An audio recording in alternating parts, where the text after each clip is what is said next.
At the White House Correspondents' Dinner, everything was moving like a normal high-profile night, until it wasn't.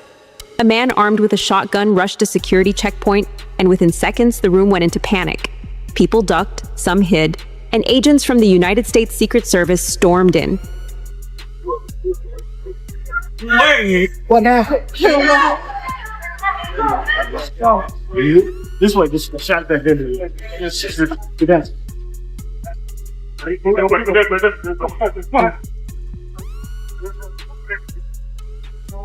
Donald Trump and Melania Trump were immediately rushed out to safety.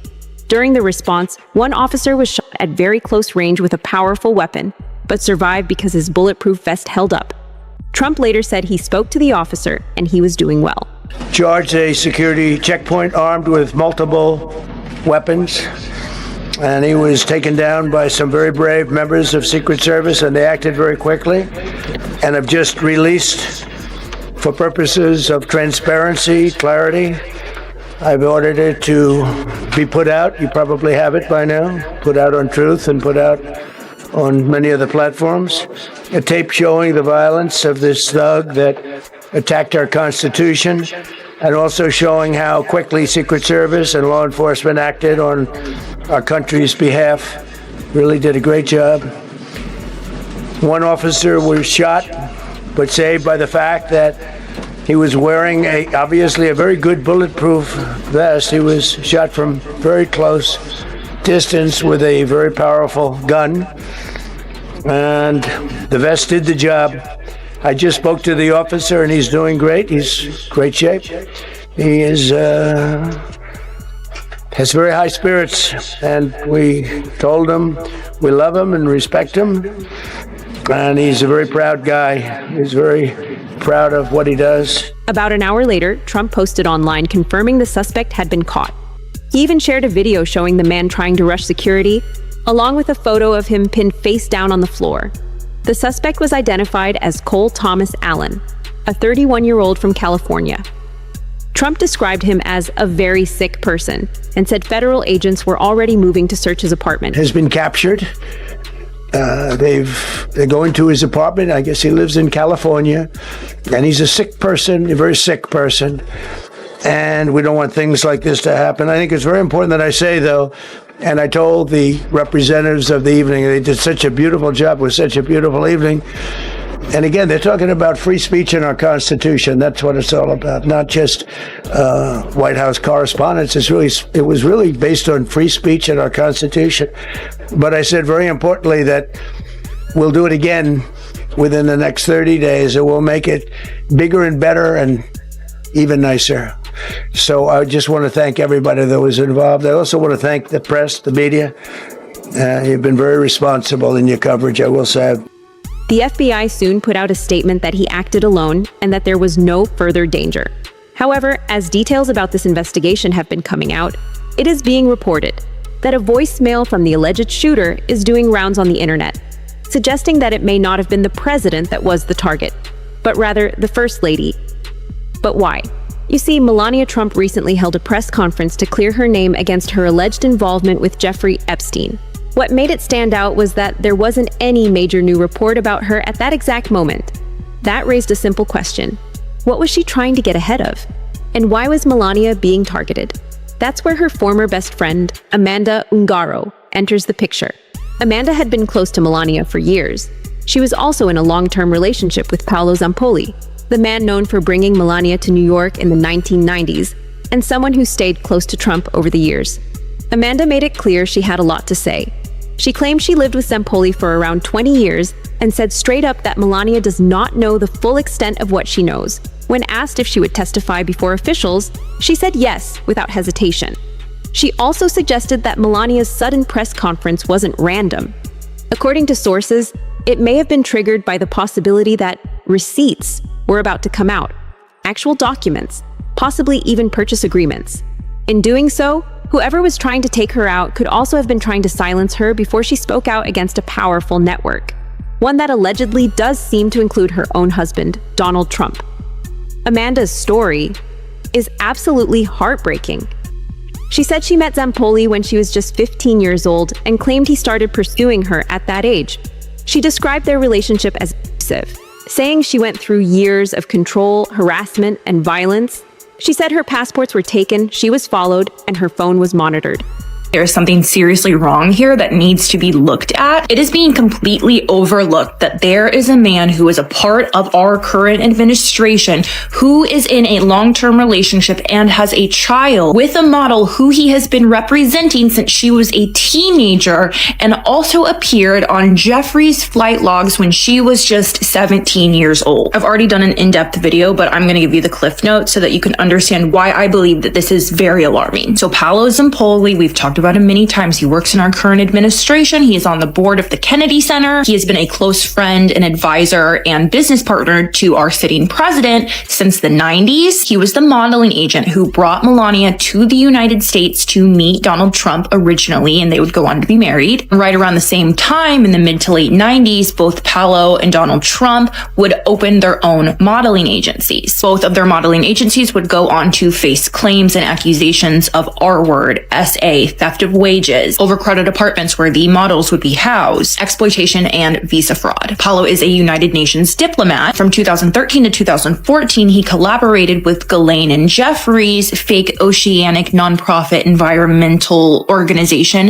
Terramar, which allowed Jeffrey and Ghislaine to make further connections and gain credibility through working with the United Nations. Through his modeling agency, ID Models, he would go on to represent a Brazilian teenager named Amanda Ungaro, and that is the teenager who would appear on Jeffrey's flight logs back in 2002 when she was just 17 years old. Just a few years after Amanda appeared on Jeffrey's flight logs, Paolo would go on to date her, and they would have a child together, and she would go on to also become a United Nations ambassador, and they have been together romantically for nearly 20 years, minus a brief moment in 2018 when they did break up. Amanda tried to leave Paolo in 2018 during Trump's first term, but Paolo called in some favors and had her flagged through immigration so that she could not return to her home country with her son.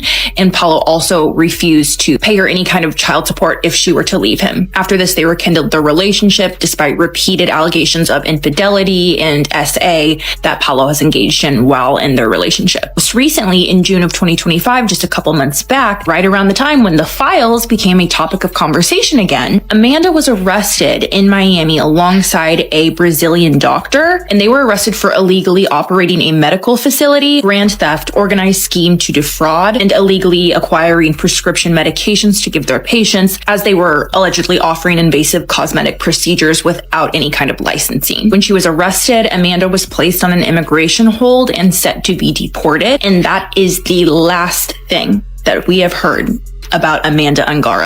She went further, saying Zampoli had connections with Jeffrey Epstein and even described him as someone who recruited girls for Epstein.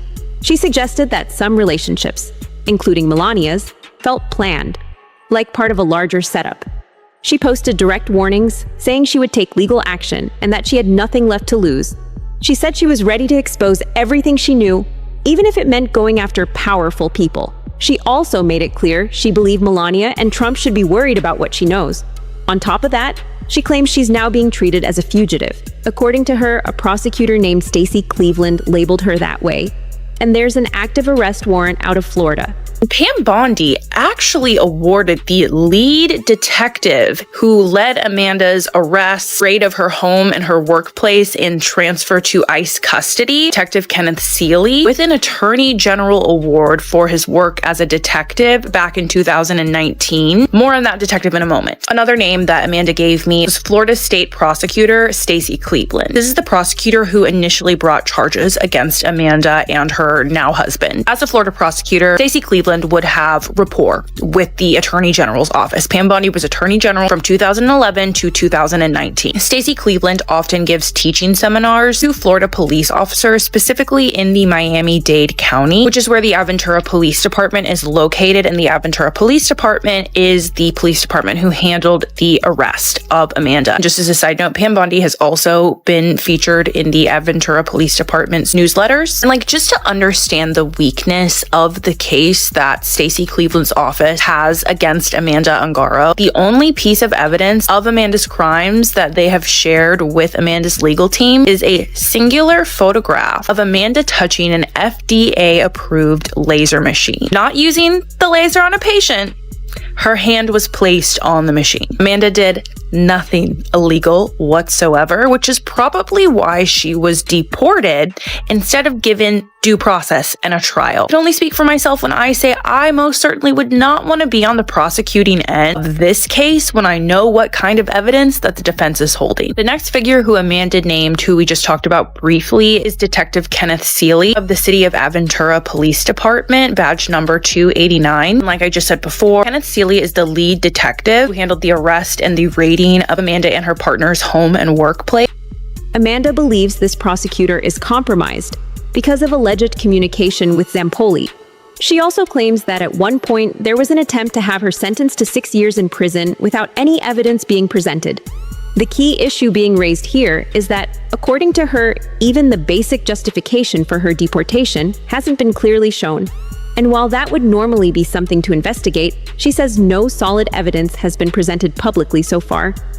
Doesn't make any sense how the United States is actively deporting a United Nations diplomat and it's not being talked about at all in mainstream media. Regardless of the fact that she was on Jeffrey's plane at 17 years old, went on to have a child with the agent who is supposed to be representing her, who's 15 years her senior. Like, putting that aside because that's extremely relevant, but the fact that they're trying to deport a United Nations diplomat makes no sense at all. It doesn't make even a little bit of sense. I really hope that everyone is beginning to see the correlation between Donald Trump's modeling agency, Paolo Zampoli's modeling agency, John Casablancas' modeling agency, Jean-Luc Brunel's modeling agency, and how all of those men were friends of Jeffrey, and they all happily gave Jeffrey access to the droves of young girls and women that they had virtual ownership of. And we know for a fact that all of these men had very similar business models when it came to running modeling agencies. We know for a fact that one of the main ways that these men stacked their modeling agencies was via selling dreams to vulnerable young girls and young women, then illegally bringing them from overseas to the United States, where these young girls and young women would work for them. They would live in housing that they provided for them, which was typically overcrowded and run down. And these men would take up to 80% of these girls' wages, and these girls would be left at the mercy of them, not by their own choice because they were guaranteed that their immigration would be all sorted out, but it never was. And before they knew it, they have nowhere to go. Obviously, this wasn't just happening internationally, this was happening domestically as well. But when it did happen internationally, and it did often, these girls would be put in terrible situations. A lot of these women and young girls would be required to attend events and parties to entertain the friends and associates of their bosses. And due to the nature of some of the accusations that have been levied against all of these men's modeling agencies, it's very safe to say that we all know what kind of operation this was. And right now, it's really starting to look like there's a lot of work being done behind the scenes to ensure that any victim is completely silenced, even if it means them being deported, when they hold the title of United Nations diplomat. I'm telling you guys, something is not right about this situation. Right now, the concern being raised is that if any of these claims are true, there may be efforts happening behind the scenes to keep people quiet, even if it involves deportation or legal pressure. At the same time, public figures continue to deny connections. For example, Trump has said he was never friends with Epstein, though photos and past reports have proven otherwise. In a 2017 email to former Treasury Secretary Larry Summers, Epstein writing, "I have met some very bad people, none as bad as Trump. Not one decent cell in his body, so yes, dangerous." In a 2018 text to an unidentified person, Epstein writes, "I am the one who can take him down." Trump and Epstein were friends for more than a decade. Have you socialized with him? Yes, sir. Yes? Yes, sir. Have you ever socialized with Donald Trump in the presence of females under the age of 18? Though I'd like to answer that question, at least today, I'm going to have to assert my 5th, 6th, and 14th Amendment rights, sir. After Trump launched his presidential campaign in 2015, Epstein told at least one reporter he had dirt to share. suggesting, quote, "Ask my houseman about Donald almost walking through the door, leaving his nose print on the glass as young women were swimming in the pool, and he was so focused he walked straight into the door." Epstein then asking, "Would you like photos of Donald and girls in bikinis in my kitchen?" Trump, who has denied any wrongdoing, says he broke off the friendship when he learned Epstein and his accomplice Ghislaine Maxwell were luring away women and teenage girls who worked at Mar-a-Lago. He stole people that worked for me. I said, don't ever do that again. He did it again. And I threw him out of the place, persona non grata. There's another piece of the puzzle that turns this picture into a damning indictment of Melania Trump and her early years in the United States. Reports from the Associated Press looked into her immigration history and found documents about how she first entered the country in 1996. According to that reporting, she came to the U.S. on a B1/B2 tourist visa. That type of visa allows someone to stay for a limited time, usually up to 6 months, but it does not allow them to work. The issue raised in the report is what happened next. Photos fanned across the covers of the New York Post, a 25-year-old Melania Trump, then known as Melania K, posing provocatively for a French magazine. But the photos that raised a few eyebrows are now raising questions about Melania's immigration history. I came to United States, to New York, in 1996. 1996 is the year she stands by, telling CNN's Anderson Cooper and numerous other publications that's when she came to the U.S. But these photos were snapped in New York City in 1995, according to the author of her recent biography. So what difference does a year make? Possibly the difference between Mrs. Trump breaking immigration law or not. To understand why, listen to Melania Trump's own words. I came here on visa. I flew to Slovenia every few months to stamp it and came back. I applied for green card, and then after a few years for citizenship. I obeyed the law. I did it the right way. I didn't just sneak in and stay here. So I think that's what people should do. Trump insists she got her visa stamped every few months. If that's accurate, it would mean she had a type of visa, possibly a tourist visa, that needs to be updated periodically. But that type of visa does not allow working in the United States. The type of visa that does allow work is called H-1B. And the man who discovered Melania tells CNN he didn't sponsor her for an H-1B until 1996, a year after this racy photo shoot. But there's a caveat. The photographer behind the camera at the shoot, Yar Ale de Bosville, says Melania was a young model waiting for a big break, so she didn't get paid, which would mean she didn't violate any immigration laws. Making this kind of magazine to have exposure, and this exposure was bringing you to the next level to have catalog, campaign, and everything. So Melania was not paid for this photo shoot, you say? No. Nobody's paying. Nobody's paid. If that non-paid photo shoot was the only work she did before getting an H-1B visa, she wouldn't have broken any laws. Melania Trump isn't directly answering whether she was first in New York in 1995 instead of 1996 like she's previously stated. But could it simply be an honest error? She wrote this on Twitter. Let me set the record straight. I have at all times been in full compliance with the immigration laws of this country, period. Any allegation to the contrary is simply untrue. The other possibility is that she didn't fully understand the rules. At the time, it was common in the 1990s, especially in New York's modeling industry, for agencies to bring in foreign models on short-term visas and have them work anyway. Some reports say many young models were told it was normal, even if it wasn't technically legal. So it's possible she was misled by agencies or employers. Either way, under immigration law, working while on a tourist visa is considered a violation. This becomes important because later on, Melania received a green card in 2001 and eventually became a U.S. citizen. During that process, applicants are usually required to confirm that they have followed immigration laws. If the earlier work did violate those rules, then that part of her history could raise questions. In theory, the U.S. government should, on paper, review that and even investigate whether there was any misrepresentation during her application process. Because during a House hearing, Jasmine Crockett raised concerns about how Melania received her EB-1 visa back in 2001. That visa is often called the Einstein visa because it's meant for people with extraordinary ability. Crockett's point was simple.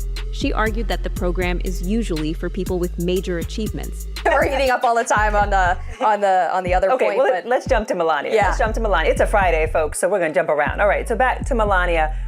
Look, I think what she's pointing out, one, this is not a news story. This is not a news story. Right. People have been bringing this up about Melania for a long time. Yeah, Washington Post has reported on this back several years ago, I believe it was. I think what she's trying to point out here, as the immigration policies right now are under fire and under scrutiny, is the inequity that someone who was, I think, dating Trump at that time, Melania Trump, or they were in a serious relationship, something of that nature, gets this seemingly pass. She was one of 5 people at that time from Slovenia who actually were granted the EB-1 visa. And she does not have, I would agree with Jasmine Crockett, she does not have any Einstein nature qualities or talents that would put her underneath that program. So the EB-1 visa does have the Einstein statute in it, but it also has other statutes as well. So you can get the EB-1 visa either through a one-time major international achievement like a Nobel Prize, for example, but you can also get it by meeting 3 out of 10 specific criteria, including nationally/internationally recognized awards, high salary relative to others in the field, membership in distinguished associations, leading roles in distinguished organizations, or published material about their work. And there's an arts category that explicitly includes modeling, and extraordinary ability means being one of the small percentage who have risen to the very top of their field. She was a supermodel who had worked with very well-known photographers who had graced the covers of numerous fashion magazines, was demanding a very high rate to her work. So I think it's inarguable that she qualified for that arts category in the modeling. Yeah, I would disagree on that, and we could probably go back and forth on what we consider extraordinary. And I'm aware of all of that list, but I think, was she extraordinary, a supermodel who was extraordinary? I don't know about that one. Just saying. She was making a lot of money. I don't know. I'm just saying, well, really, we don't know how much she was making, because, that's her private business. We don't know how much. We just know that her profile got significantly higher when she started dating Trump, who was extremely popular across the spectrum back then, and it wasn't involved in politics yet. But you're talking about a very wealthy man who had a great amount of influence, and you happen to be dating him. I mean, we just look at the math ain't math. You just happen to be dating him, and you get this EB-1. I don't know. So the doubt remains. Was it purely based on merit, or were there darker forces at play? It seems the latter may genuinely be true, especially if the allegations about Melania herself being an Epstein girl are true. There have always been rumors that she isn't happy about being married to Donald Trump, and she has shown that on multiple occasions. You're not the first lady to have to deal with her husband's alleged infidelities. Has this put a strain on your marriage? It is not concern and focus of mine. I'm a mother and a first lady, and I have much more important things to think about and to do. I know people like to speculate, and media like to speculate about our marriage. You mentioned you still have a good marriage. Do you love your husband? Yes, we are fine. Yes. It's what media speculate, and it's gossip. It's not always correct stuff. A major example comes from Stephanie Winston Wolkoff, who says she was close to Melania for about 15 years. Wolkoff frames her story as a version of the American dream. She grew up in Slovenia and moved to the United States in her mid-20s to pursue modeling.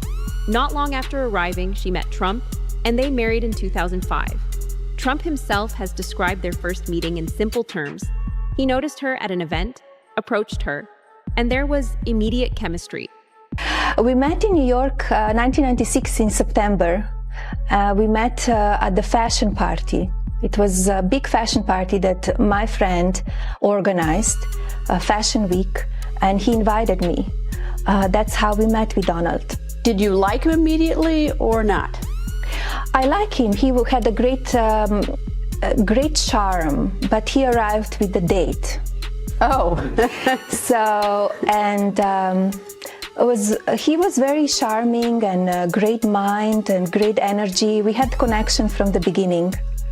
And when was the next time you saw him? We saw each other, I think, around a week, because I had work obligations. I traveled to Caribbean for a photo shoot. So when I came back, I called him and we got together. So you called him? Yes. He didn't call you? Well, first when we met, I didn't give him my number. He was with the date. So I told him, give me your number and I will call you. I wanted to see what kind of number he would give me. Business, home. If he would give me a business number, I'm not a girl doing business with him. Why he would give me a business number? So he gave me all of them. And when I came back, I said, give me your number, I promise I will call you. And I came back after the photo shoot and I called him. And so then you went out on a date? We went on the date and we had a great time. Where'd you go? We went to Mumbai. It was a place in New York, downtown, and it was a fun place, and we stayed for quite a long time. Wolkoff, however, presents a more calculated interpretation of what followed. Trump gained a partner who enhanced his image, while Melania's position elevated significantly over time, eventually leading to her becoming First Lady. Now we have two women who have a lot to reveal about Melania Trump and what she's done to people behind the scenes. What do you think the full truth is? Let us know in the comments below.